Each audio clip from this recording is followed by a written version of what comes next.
You ever meet someone who seems too charming for their own good? Like they're trying too hard to be effortlessly likable? That was Dean Harper. Tall, sandy blonde hair, unreasonably good at darts and small talk, always just in town for a bit. I met him in 2019 in a smoky corner of a bar in Bloomington, Indiana. He walked up, ordered the same bourbon I always did, neat, no ice, and said, "You look like you've had a bad week." I had. I just lost a city council race I should have won.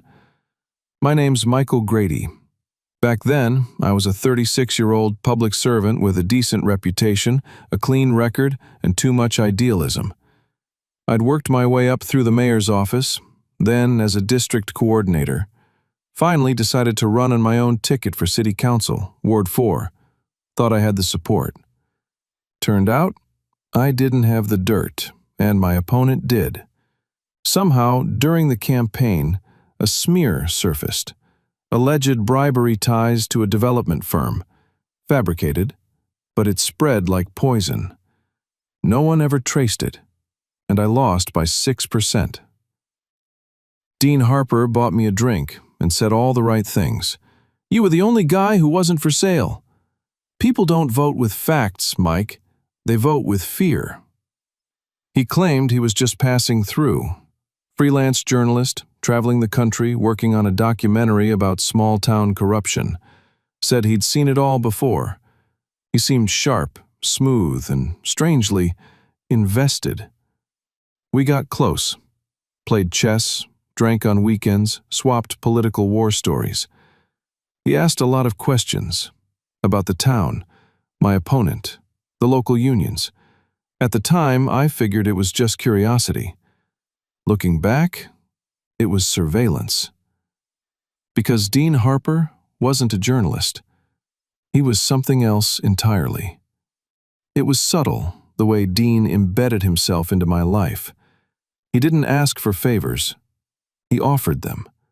Introduced me to a political strategist he used to consult with in Maryland. Connected me to a woman on a podcast circuit who wanted to amplify clean voices in small-town politics. And somehow, he always seemed to have a relevant contact. For every problem, he had a phone number or a name. I didn't see the trap. Not yet. We talked often about my next move. He kept saying, "You lost the election, not your leverage. Don't disappear." That meant something to me. At a time when most of my colleagues were avoiding eye contact or pretending they hadn't donated to my campaign, Dean was constant, encouraging. In hindsight, I gave him everything. Access to my contacts, my past work documents, even draft proposals I was thinking of pitching if I ever ran again. He was always just looking over them for advice. Then one day he vanished. No text, no goodbye. Phone disconnected. His apartment cleaned out overnight. His social accounts wiped. I stood outside his building like an idiot with a six-pack in hand, staring at an empty window. For weeks I thought he might have been arrested, killed. Who just disappears like that? 2 months passed. Then I saw the article. It was buried in a local development trade publication out of Louisville, nothing big. But there he was, except he wasn't Dean Harper anymore. He was D. Hayden Marks, senior political advisor to a new city council candidate in Kentucky. And the candidate? She was pushing almost the exact platform I had built, even quoting my phrases. I read the article twice, heart pounding. It wasn't just that Dean stole my ideas, he became me. I started digging, quietly. I found 3 other towns where he'd done the same thing under slightly altered names. Daniel Harper, D.H. Marks, Hayden Dean. Always a consultant, always close to a rising candidate, and always gone just before things got messy. In Missouri, a candidate was indicted for accepting illegal campaign funds. In Arkansas, another resigned after a leaked affair. Every time, Dean had been listed as communications advisor or platform architect. He was a political parasite, a mimic, a saboteur. But why me? I finally got my answer 3 months later when I reconnected with an old city employee, someone from finance. Over drinks, she admitted, "I know who leaked that bribery story about you, Mike." I leaned in. Who? It came from a burner email registered to a consulting firm, used IP routing from Evansville, same place your friend Dean said he was from, right? That was all I needed. He hadn't just betrayed me. He engineered my downfall to move into a better version of my role, somewhere else, with my work, my platform, my principles, wearing them like a costume. And now I had a mission. This wasn't about justice anymore. It was about extraction, correction, payback. I didn't go to the press.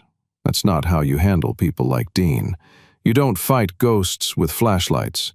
You draw them in. I built a fake candidate. Her name was Rebecca Vaughn. Early 30s, sharp, idealistic, single mother with a background in education reform. Entirely fictional but convincingly crafted. I bought social media followers, planted low-traffic interviews, created fake news clippings and endorsements, used an actress friend from Chicago to appear in grainy Zoom interviews I leaked to state-level progressive groups. Then I started talking online, forums, LinkedIn, small pack emails, about how Rebecca Vaughn needed a strong policy strategist, someone sharp, mobile, experienced with mid-sized municipal races. Guess who reached out? An encrypted message, username, DHM_advisory. The email, "Saw what you're building with Vaughn. Let me know if she's looking for guidance. No fee up front. Just want to help clean candidates win." I laughed out loud when I read it. He took the bait. I responded as her campaign manager, a fake identity I maintained under the name Kenneth R. Lee. We set up Zoom calls, voice only of course, and just like before, Dean offered solutions, soundbites, insider strategies. I played dumb, let him lead. Over 6 weeks I fed him ideas, campaign drafts, and even data from polls I faked. He was so eager, so confident, never suspected a thing. And then I gave him the knife, handed to him willingly, and waited for him to use it. I staged the betrayal just like he had done to me. Mid-campaign, I leaked a set of emails, written from Dean's burner accounts, showing Rebecca Vaughn planning to bribe city inspectors for a zoning waiver. Of course, none of it was real. The quotes were composites of language he'd used before. The routing, sourced from his real consulting accounts, thanks to a digital fingerprint I'd tricked him into giving when he opened a fake survey I sent as campaign data. By the time he realized it, the story had already run. Local outlets ate it up. Serial advisor linked to candidate ethics scandal. Again. And this time, it stuck. Because I handed everything, and I mean everything, to a quiet, meticulous journalist I knew from years ago, one who'd been burned by Dean in the past. She cross-referenced everything. Missouri, Arkansas, Kentucky, now Indiana. A pattern finally painted in bold strokes. And for once, Dean couldn't vanish. His real name, Dean Michael Harden, got published in the follow-up, along with 3 aliases, 2 burner firms, and 1 photo, him, smiling at a fundraiser in 2020, with his arm around a now indicted candidate. That smile was the beginning of his end. He tried to deny it, then went offline, but it was too late. The day Dean's real name hit the public record, I drove to the edge of Lake Monroe and sat in my car, watching the shoreline. My phone lit up like a Christmas tree.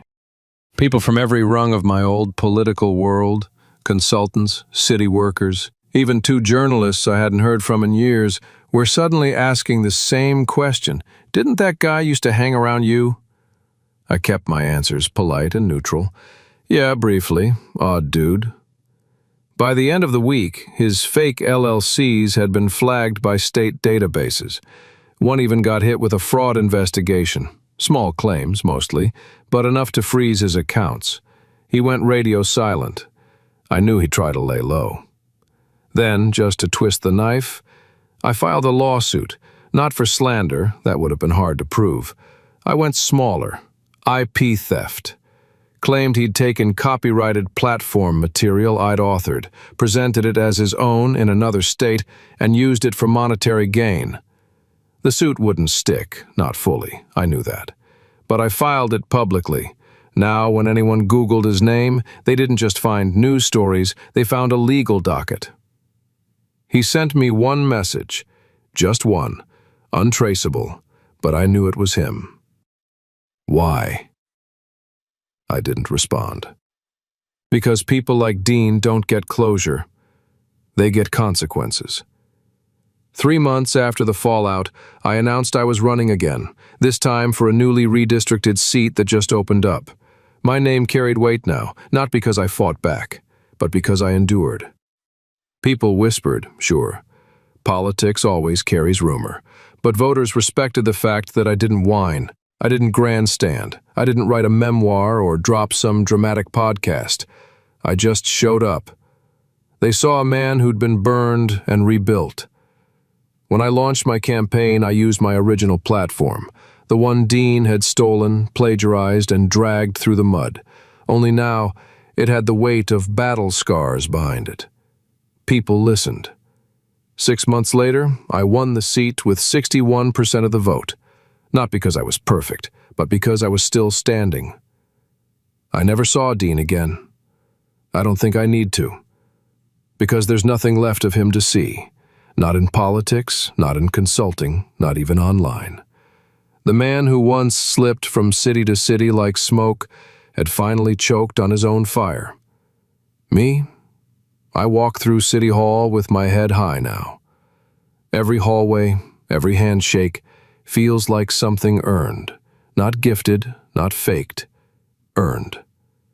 And every now and then, when I pass a newcomer with that slick, easy confidence, someone who smiles too much and says all the right things, I pause, and I wait. Because if there's one thing I learned, it's this. You don't always see betrayal coming. But if you play the long game right, you'll be the one who stays, and they'll be the ghost.